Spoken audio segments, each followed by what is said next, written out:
ꯌꯥꯝ ꯃꯦꯟꯂꯤ ꯑꯣꯏꯅ ꯚꯤꯗꯤꯑꯣꯁꯦ ꯑꯩꯒꯤ ꯆꯦꯅꯦꯜꯁꯦ ꯀꯔꯤꯒꯤꯗꯃꯛꯇ ꯍꯥꯡꯉꯤꯅꯣ ꯑꯗꯨꯒ ꯑꯩꯁꯦ ꯌꯨꯇ꯭ꯌꯨꯕꯔ ꯑꯃ ꯑꯣꯏꯅ ꯂꯩꯗꯣꯏꯔꯥ ꯂꯩꯔꯣꯏꯗꯣꯏꯔꯥ ꯍꯥꯏꯕꯗꯣ ꯑꯗꯨꯅꯦꯕ ꯆꯃꯝꯅꯔꯤꯁꯦꯀꯣ ꯅꯨꯡꯉꯥꯏꯈꯤꯗ꯭ꯔꯦꯕꯀꯣ ꯃꯈꯣꯏꯒꯤ ꯊꯧꯗꯣꯛꯇ ꯁꯨꯝ ꯏꯁꯥꯗ ꯑꯃ ꯌꯥꯝ ꯇꯁ ꯇꯧꯕ ꯑꯃ ꯌꯥꯎꯈ꯭ꯔꯕꯀꯣ ꯑꯩꯉꯣꯟꯗ ꯑꯗꯨꯒꯤ ꯚꯤꯗꯤꯑꯣꯁꯦ ꯃꯌꯥꯝ ꯑꯩ ꯀꯥꯟꯅꯅꯕ ꯁꯦꯝꯕ ꯅꯠꯇꯦꯕ ꯃꯌꯥꯝꯗ ꯈꯤꯇꯪꯗꯁꯨ ꯅꯣꯂꯦꯖ ꯄꯤꯔꯝ ꯇꯥꯔꯒꯗꯤ ꯑꯗꯨꯃꯥꯏꯅ ꯈꯪꯕꯤꯔ ꯂꯥꯛꯇꯥꯔꯒꯗꯤ ꯅꯨꯡꯉꯥꯏꯒꯗ꯭ꯔꯥ ꯍꯥꯏꯅꯀꯣ ꯔꯣꯡ ꯏꯟꯐꯣꯔꯃꯦꯁꯟ ꯅꯠꯇꯕꯤꯗꯀꯣ ꯍꯥꯏ ꯃꯌꯥꯝ ꯄꯨꯝꯅꯃꯛ ꯑꯁꯂꯥꯃꯨ ꯑꯂꯩꯀꯨꯝ ꯃꯌꯥꯝ ꯉꯁꯤꯗꯤ ꯑꯩꯒꯤ ꯚꯤꯗꯤꯑꯣꯁꯦ ꯃꯄꯥꯟꯗ ꯊꯣꯛꯑꯒ ꯅꯝꯕ ꯚꯤꯗꯤꯑꯣ ꯑꯣꯏꯔꯔꯣꯏ ꯔꯨꯝ ꯃꯅꯨꯡꯗ ꯐꯝꯃꯒ ꯋꯥꯔꯤ ꯋꯥꯇꯥꯏ ꯁꯥꯕꯒꯤ ꯃꯑꯣꯡꯗ Q&A ꯍꯥꯏꯕ ꯇꯥꯔꯦꯀꯣ ꯑꯗꯨꯏ ꯇꯥꯏꯞꯇ ꯑꯣꯏꯗꯣꯏꯅꯦ ꯑꯩ ꯉꯁꯤꯒꯤ ꯚꯤꯗꯤꯑꯣꯁꯦ ꯑꯗꯣ ꯃꯌꯥꯝ ꯑꯩꯅ Q&A ꯇꯧꯗꯕꯒꯤ ꯃꯔꯝꯁꯨ ꯂꯩ Q&A ꯇꯧꯗ꯭ꯔꯤꯁꯦ ꯑꯍꯥꯟꯕꯗ ꯀꯔꯤꯒꯤꯅꯣ ꯍꯥꯏꯕꯁꯦ ꯑꯩ ꯍꯥꯏꯔꯝꯒꯦꯀꯣ ꯚꯤꯗꯤꯑꯣꯁꯦ ꯍꯧꯗ꯭ꯔꯤꯉꯩꯗ ꯍꯥꯏꯕ ꯇꯥꯔꯦ ꯑꯩꯒꯤ ꯚꯤꯗꯤꯑꯣ ꯀꯟꯇꯦꯟꯠꯁꯤꯅ ꯃꯔꯝ ꯑꯣꯏꯔꯒ Q&A ꯁꯦ ꯇꯧꯕ ꯌꯥꯍꯟꯗꯔꯦꯕꯀꯣ ꯍꯥꯏꯗꯤ ꯑꯅꯝꯕ ꯃꯇꯝꯗ ꯀꯣꯏꯁꯟ ꯉꯥꯛꯇ ꯑꯣꯏꯅ ꯂꯥꯛꯑꯦꯕ ꯏꯟꯁꯇꯥꯒ꯭ꯔꯥꯝ ꯀꯃꯦꯟꯠ ꯃꯌꯥꯝ ꯆꯪꯉ ꯌꯦꯡꯕꯤꯌꯨꯀꯣ ꯀꯣꯏꯁꯟ ꯉꯥꯛꯇꯅꯦ ꯐꯪꯉꯤꯁꯦ ꯀꯩꯒꯤꯅꯣ ꯍꯥꯏꯇꯥꯔꯗꯤ ꯚꯤꯗꯤꯑꯣꯁꯤꯅꯅꯦꯕꯀꯣ ꯚꯤꯗꯤꯑꯣꯁꯦ ꯑꯩꯈꯣꯏꯒꯤ ꯑꯞꯗꯦꯠ ꯉꯥꯛꯇ ꯑꯅꯝꯕ ꯆꯠꯈ꯭ꯔꯦꯕꯀꯣ ꯑꯗꯨꯅ ꯃꯌꯥꯝꯅ ꯀꯣꯔꯤꯌꯔꯒꯤ ꯃꯇꯥꯡꯗ ꯑꯩꯉꯣꯟꯗ ꯍꯪꯕꯒꯨꯝꯕ ꯔꯨꯝ ꯂꯩꯕ꯭ꯔꯥ ꯍꯪꯕꯤꯕꯒꯨꯝꯕ ꯔꯨꯝ ꯀꯃꯥꯏꯅ ꯇꯧꯕ ꯑꯗꯒꯤ ꯑꯗꯨꯃꯥꯏꯅ ꯀꯣꯏꯁꯟ ꯉꯥꯛꯇ ꯍꯪꯕꯅꯤꯅ Q&A ꯁꯦꯝꯕ ꯃꯇꯝ ꯂꯩꯇ꯭ꯔꯦ ꯑꯗꯨꯕꯨ ꯀꯃꯟ ꯑꯣꯏꯕ ꯀꯣꯏꯁꯟ ꯈꯔ ꯑꯩꯒꯤ ꯄꯔꯁꯅꯦꯜꯒ ꯇꯣꯏꯅ ꯍꯪꯕ ꯑꯩꯁꯦ ꯀꯗꯥꯏꯗꯒꯤꯅꯣ ꯑꯩꯒꯤ ꯃꯤꯡ ꯀꯔꯤ ꯀꯧꯒꯦ ꯑꯗꯨꯒ ꯗꯦꯜꯂꯤꯗ ꯀꯔꯤ ꯇꯧꯔꯤꯅꯣ ꯀꯔꯤ ꯊꯕꯛ ꯍꯣꯠꯅꯔꯤꯅꯣ ꯀꯣ ꯁꯤꯒꯤ ꯀꯣꯏꯁꯟ ꯑꯍꯨꯝ ꯃꯔꯤꯁꯦ ꯌꯥꯝꯅ ꯀꯃꯟꯅꯦꯕ ꯃꯌꯥꯝ ꯑꯗꯨꯝ ꯁꯤꯗ ꯚꯤꯗꯤꯑꯣꯗ ꯍꯪꯉꯤꯁꯦꯀꯣ ꯑꯗꯣ ꯑꯩ ꯉꯁꯤꯗꯤ ꯑꯗꯨꯗꯣ ꯑꯩ ꯍꯥꯏꯔꯒꯦ ꯌꯥꯝ ꯃꯦꯟꯂꯤ ꯑꯣꯏꯅ ꯚꯤꯗꯤꯑꯣꯁꯦ ꯑꯩꯒꯤ ꯆꯦꯅꯦꯜꯁꯦ ꯀꯔꯤꯒꯤꯗꯃꯛꯇ ꯍꯥꯡꯉꯤꯅꯣ ꯑꯗꯨꯒ ꯑꯩꯁꯦ ꯌꯨꯇ꯭ꯌꯨꯕꯔ ꯑꯃ ꯑꯣꯏꯅ ꯂꯩꯗꯣꯏꯔꯥ ꯂꯩꯔꯣꯏꯗꯣꯏꯔꯥ ꯍꯥꯏꯕꯗꯣ ꯑꯗꯨꯅꯦꯕ ꯆꯃꯝꯅꯔꯤꯁꯦꯀꯣ ꯑꯍꯥꯟꯕꯗ ꯑꯩꯒꯤ ꯂꯩꯐꯝꯁꯦꯀꯣ ꯑꯩꯁꯦ ꯁꯣꯔꯥꯗꯒꯤꯅꯦꯕꯀꯣ ꯁꯣꯔꯥꯁꯦ ꯑꯩꯈꯣꯏꯒꯤ ꯀꯛꯆꯤꯡ ꯂꯝꯈꯥꯏꯒ ꯈꯣꯡꯖꯣꯝꯒ ꯑꯅꯤꯒꯤ ꯃꯔꯛꯇ ꯂꯩꯕꯅꯦꯕꯀꯣ ꯁꯣꯔꯥ ꯍꯥꯏꯅ ꯚꯤꯂꯦꯖ ꯑꯃ ꯂꯩ ꯑꯗꯨꯗꯒꯤꯅꯦ ꯑꯩꯁꯦ ꯒꯦꯠꯋꯦꯜꯗ ꯆꯍꯤ ꯀ꯭ꯂꯥꯁ 2ꯗꯒꯤꯅ 12 ꯐꯥꯎ ꯆꯍꯤ 10 ꯂꯩꯔꯛꯑꯦꯕꯀꯣ ꯃꯔꯛꯇ ꯑꯩ ꯁ꯭ꯂꯣꯞꯂꯦꯟꯗ ꯇꯝꯃꯝꯃꯦꯕꯀꯣ ꯃꯔꯛꯇ ꯈꯤꯇꯪ ꯃꯇꯦꯛ ꯑꯃ ꯑꯗꯣ ꯑꯩ ꯆꯍꯤ 10 ꯒꯦꯠꯋꯦꯜꯗ ꯕꯣꯔꯗꯤꯡꯗ ꯑꯗꯨꯝ ꯂꯩꯔꯛꯑꯦ ꯒꯦꯠꯋꯦꯜ ꯁꯥꯇ꯭ꯔꯅꯦ ꯑꯗꯨ ꯂꯣꯏꯔꯒ 2017 ꯑꯩ ꯗꯤꯜꯂꯤꯗ ꯂꯥꯛꯑꯦ ꯒ꯭ꯔꯦꯖꯨꯑꯦꯁꯟ ꯗꯤꯜꯂꯤꯗ ꯇꯧꯔꯦ MA ꯗꯤꯜꯂꯤꯗ ꯇꯧꯔꯦ ꯀꯣ ꯑꯗꯨꯒ PhD ꯇꯧꯅꯤꯡꯕꯅꯦ ꯑꯗꯣ UGC NET ꯇ꯭ꯔꯥꯏ ꯇꯧꯕꯅꯦꯕ ꯑꯩꯁꯦ ꯅꯍꯥꯟꯒꯤ ꯆꯍꯤ ꯑꯃ ꯑꯅꯤꯁꯦ ꯑꯗꯨꯃꯥꯏꯅ ꯑꯦꯛꯖꯥꯝꯒꯨꯝꯕ ꯁ꯭ꯇꯦꯅꯣꯒ꯭ꯔꯥꯐꯔꯁꯨ ꯇꯧꯕ ꯑꯩꯁꯦꯀꯣ ꯇꯝꯕ ꯑꯗꯨꯅ ꯃꯔꯛꯇ ꯑꯗꯨꯝ ꯁꯨꯃꯥꯏꯅ ꯍꯥꯏ ꯇꯧꯔꯒ ꯂꯥꯡꯐꯥꯡ ꯇꯧꯔꯒ ꯑꯗꯨꯝ ꯃꯥꯡꯈ꯭ꯔꯦ ꯑꯩꯅ ꯍꯩꯇꯕꯒꯤꯁꯨ ꯑꯣꯏꯗꯣꯏꯔꯥ ꯌꯧꯗꯕꯩ ꯑꯣꯏꯗꯣꯏꯔꯥ ꯄꯥꯕ ꯌꯧꯗꯕꯩ ꯑꯣꯏꯗꯣꯏꯔꯥ ꯑꯗꯨꯃꯥꯏꯅ ꯀꯣ UPSCꯒꯨꯝꯕ ꯗꯣꯛꯇꯔꯒꯨꯝꯕ ꯍꯣꯏ ꯑꯗꯨꯗꯤ ꯑꯩ ꯇꯧꯕ ꯉꯝꯗ꯭ꯔꯦ ꯑꯩꯒꯤ ꯉꯝꯕ ꯌꯨꯝꯅ ꯊꯥꯔꯛꯄ ꯑꯗꯨꯒꯤ ꯃꯇꯨꯡ ꯏꯟꯅ ꯏꯃꯥ ꯏꯄꯥꯅ ꯁꯞꯄꯣꯔꯠ ꯇꯧꯕꯤꯕꯒꯤ ꯃꯇꯨꯡ ꯏꯟꯅ ꯑꯗꯨꯃꯥꯏꯅ ꯆꯠꯄꯅꯦꯕꯀꯣ ꯑꯦꯛꯖꯥꯝ ꯑꯇꯣꯞꯄꯁꯨ ꯁꯨꯝ ꯍꯣꯠꯅꯔꯝꯕꯅꯦ ꯑꯗꯣ ꯑꯩ ꯁꯤꯗ ꯍꯧꯖꯤꯛꯁꯨ ꯂꯦꯞꯇꯣꯞ ꯑꯣꯄꯟ ꯇꯧꯔꯤꯁꯦ ꯊꯕꯛꯀꯤ ꯁꯨꯝ ꯌꯦꯡꯉꯝꯃꯤꯅꯦꯕ ꯑꯩꯁꯦꯀꯣ ꯃꯌꯥꯝ ꯁꯤ ꯌꯦꯡꯉꯣ ꯁꯨꯃꯥꯏꯅ ꯑꯩꯅ ꯍꯧꯖꯤꯛ ꯌꯦꯡꯉꯝꯃꯤꯁꯦ ꯁꯔꯀꯥꯔꯤ ꯔꯤꯖꯜꯒꯤꯀꯣ ꯁꯤꯁꯦ ꯑꯩ ꯍꯧꯖꯤꯛ ꯌꯦꯡꯉꯝꯃꯤꯅꯦꯕ ꯑꯗꯣ anyway ꯃꯌꯥꯝ ꯑꯗꯣ ꯚꯤꯗꯤꯑꯣꯁꯦ ꯏꯗꯤꯠ ꯇꯧꯔꯣꯏꯗꯕ ꯌꯥꯕꯒꯤ ꯃꯑꯣꯡꯗ ꯑꯟꯀꯠ ꯇꯧꯔ ꯊꯥꯒꯠꯂꯛꯇꯣꯏꯅꯦ ꯌꯥꯝ ꯁꯥꯡꯍꯜꯂꯔꯣꯏꯒꯦ ꯃꯌꯥꯝꯅ ꯌꯨꯇ꯭ꯌꯨꯕꯁꯦ ꯀꯩꯗꯧꯕꯒꯤ ꯊꯣꯛꯂꯛꯏꯅꯣ ꯀꯩꯗꯧꯕ ꯇꯧꯔꯤꯅꯣ ꯑꯩꯒꯤ ꯌꯨꯇ꯭ꯌꯨꯕꯁꯤꯅ ꯀꯔꯤꯅꯣ ꯈꯪꯅꯤꯡꯕ ꯁꯨꯝ ꯂꯩꯔꯝꯒꯅꯦꯕ ꯃꯌꯥꯝꯀꯣ ꯑꯗꯣ ꯀꯔꯤꯒꯤꯅꯣ ꯍꯥꯏꯀꯥꯟꯗ ꯑꯅꯤꯁꯨꯕꯗ ꯁꯤꯁꯦ ꯍꯥꯏꯒꯦ ꯑꯩꯅ ꯗꯤꯜꯂꯤꯗ ꯏꯟꯁꯤꯗꯦꯟꯠ ꯈꯔ ꯊꯦꯡꯅꯈꯤꯕꯀꯣ ꯑꯍꯟ ꯈꯔ ꯑꯩꯒꯤ ꯏꯌꯥꯝꯕ ꯈꯔ ꯃꯣꯏꯁꯦ ꯇ꯭ꯔꯤꯠꯃꯦꯟꯠ ꯇꯧꯕ ꯂꯥꯛꯑꯒ ꯑꯩꯈꯣꯏꯒꯤ ꯗꯤꯜꯂꯤꯗ ꯁꯨꯝ ꯂꯩꯔꯒ ꯇ꯭ꯔꯤꯠꯃꯦꯟꯠ ꯇꯧꯕ ꯑꯗꯨꯒ ꯑꯩꯈꯣꯏꯒꯤ ꯏꯄꯥꯁꯦ ꯍꯥꯏꯕ ꯇꯥꯔꯦꯀꯣ ꯑꯩꯒꯤ ꯏꯄꯥ ꯅꯠꯇꯦ ꯃꯈꯣꯏꯒꯤ ꯏꯄꯥ ꯑꯗꯣ ꯁꯨꯝ ꯕꯕꯥ ꯍꯥꯏꯕ ꯇꯥꯔꯦꯅ ꯑꯗꯣ ꯂꯩꯈꯤꯗ꯭ꯔꯦꯕꯀꯣ ꯃꯌꯥꯝ ꯑꯗꯨꯗꯒꯤ ꯇꯁꯦꯡꯅ ꯇꯁ ꯇꯧꯔꯒ ꯑꯗꯨꯝ ꯀꯃꯥꯏꯅ ꯊꯃꯣꯏꯅ ꯌꯥꯝ ꯅꯨꯡꯉꯥꯏꯇꯅ ꯑꯗꯨꯒꯤ ꯅꯨꯃꯤꯠ ꯃꯇꯝꯗꯒꯤ ꯑꯗꯨꯝ ꯏꯁꯥꯗ ꯋꯥꯈꯟꯗ ꯑꯩꯁꯦ ꯚꯤꯗꯤꯑꯣꯒꯨꯝꯕ ꯁꯨꯝ ꯁꯦꯝꯕꯗ ꯀꯔꯤ ꯀꯥꯏ ꯗꯤꯜꯂꯤꯒꯤ ꯀꯥꯟꯅꯕ ꯍꯥꯏꯗꯤ ꯑꯍꯣꯡ ꯑꯆꯥꯎꯗ ꯑꯣꯏꯒꯦꯔꯥ ꯑꯞꯗꯦꯠ ꯇꯧꯔꯝꯕꯗ ꯀꯔꯤ ꯀꯥꯏ ꯑꯅ ꯑꯩ ꯁꯨꯝ ꯈꯟꯖꯔꯛꯄꯗꯒꯤꯀꯣ ꯑꯩꯅ ꯚꯤꯗꯤꯑꯣꯁꯦ ꯁꯨꯝ ꯁꯦꯝꯕ ꯍꯧꯔꯛꯄꯅꯦꯕ ꯃꯌꯥꯝ ꯇꯁꯦꯡꯅ ꯑꯗꯨꯃꯥꯏꯅ ꯑꯩꯅ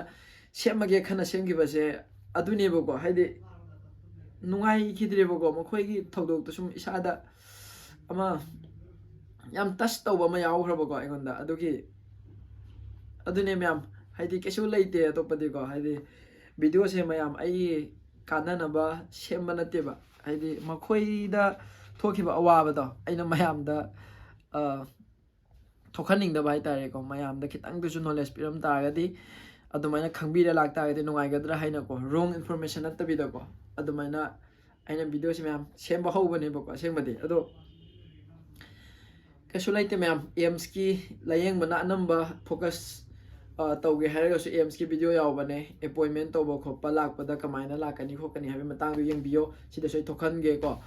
ꯑꯗꯨ ꯌꯦꯡꯕꯤꯔꯒ ꯂꯥꯛꯑꯣ ꯑꯅꯝꯕꯅꯗꯤ ꯑꯗꯨꯒꯤ ꯂꯥꯛꯀꯗꯧꯕꯅ ꯑꯅꯝꯕ ꯃꯥꯜꯂꯤꯀꯣ มณีปุรgi khoi lak pe chi nong myam se aduga manipur gi oina hotel le pham budai thagat pudi thagat labani yaw rabani ko adu su sida lei ado mayam sigi matang se aina video number se sumain tholak pane ado hojik se youtube se makha ta gani taro haba se mayam da leire mayam na hojik nu si video na 20k subscriber di phange chahi ama da ko aduga hena mayam na support to biraga nu si biraga support to birba oi taraga di mayam ai video se adom makhan adum semaga thagat ning bagi motivate to ingon su leija suno boko aina thagat pa ba khara de anam loi thagat le ado hojik se lemhori ba video khara lei ri boko aina semning ba kana ba adu do ai sum aduga ai adugi makha di ai decision do aina lecture ge mayam gi matungin na ba tare ko aina lecture ge mayam na herak bai matungin na ko adu phode kana ba sem thagat charama ge mayam aduga ai gi ming aseng mu se aslam kawe aseng ma di ko aduda mayam na pathan loina ko gane ko delhi da pathan haina khangna bi bedagi pathan je adam loi kau leire aduna pathan adum ko biro aduga ai gi laifam se sorane ai hajare ko aduga ai kai dawi no habda hojik se ai part time job ama tawri hawbada ngai mem tha ma ju phadri aseng magi ni yam wana adapt tawri boko haitari boko haide matam je semtok sin je haitari boko adumaina tawri natraga de ai exam gi preparation tawraga hotnaraga adumaina adum direct ka youtube pa ni je khara sum chapmin na leram bane ba ado yarak ta bhai tare ko financially yang bada amamada khidang kairak pa lerak pa aduga chahi ju kusilak pa hai tare ai de lai 17 lai ne 17 already 18 19 20 21 22 23 24 25 26 mayam chahi ma pan sure ai dili leba ha 18 17 da lak pani 18 dai par age 18 19 20 21 22 23 24 25 26 hojik 2026 ne chatli je wow chahi ma pan sure mayam aya khangau de sidi haidi ko oja ma habim le me kesu khangau re matam sinang mit pang thorok pada adi yorong ne adi tap ning hojik tawri je mayam asek magi chahi ma pan imai pe ma chahi tare taru phoji masing kra thirame mapan sidi hojik 2026 ka la ame ko phajai adu chahi je sumaina yogre matam ju yarakte adu yumda ge so khara pressure khara di lakpa haidi chaiba khotpa adu adana tabako adubu exam gumba pass to honing ba taroktaba kholaktaba laidena ko adum middle family marak sarakta leibagi awa ba mayam adum khangam gani aduna haining ba mayam su dum haijarangani ke no mayam hairakani ko kami na su dance bu tawi school matam dana dance to ba adu da youtube ta mong hojina dili ga youtube han khole